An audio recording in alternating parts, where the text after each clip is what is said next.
no mu ishuri kwiga kuhari.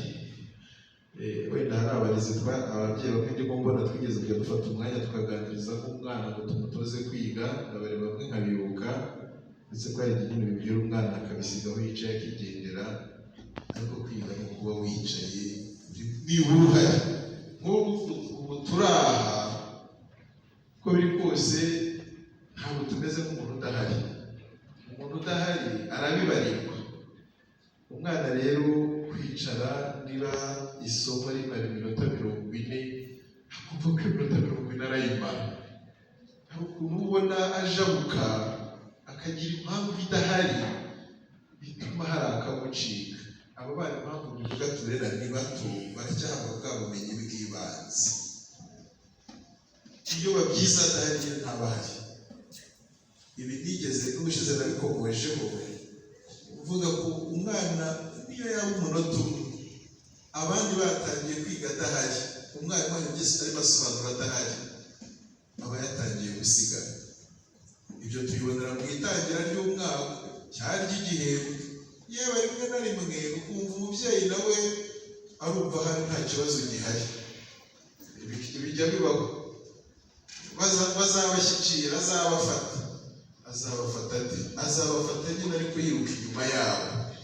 Hari ibindi ari kuba yakozeho kugira ngo yiruke inyuma yabo, akaruhuka kwicara akaguma hamwe.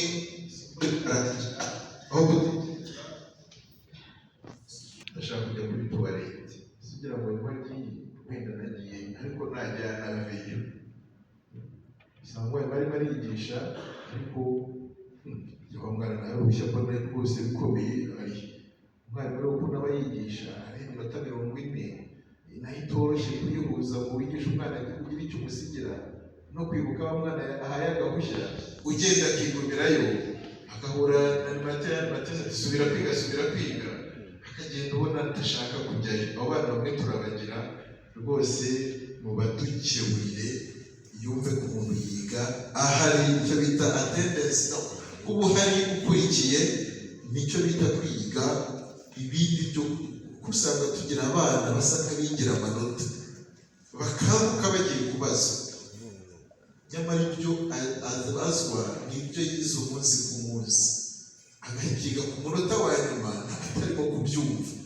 Yagera akabonamo utunota duke akagira 5, 6 ku 10 akabuye nayabonye, ariko se mu by'ukuri abonye 6 kubera iki? Ko mwari yamwigishije byose 100%, akaba ari ibyo amubaza kutagize 100% nyine.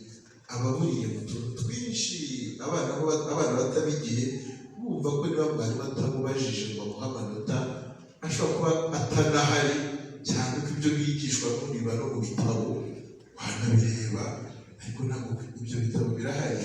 Ariko bashyizeho ko kwiga ari igitabo ariko kidasimbura umwarimu azi impamvu kandi niko biteye. Abo hantu rero mugerageze kuhabwira umwana uko mubuzi uko musanzwe mumubona, ntibirabura ikintu bimwunganira. Ikindi nashimye mu bana ni gahunda ya Medio irimo kuba ibyo gufasha abana bagenda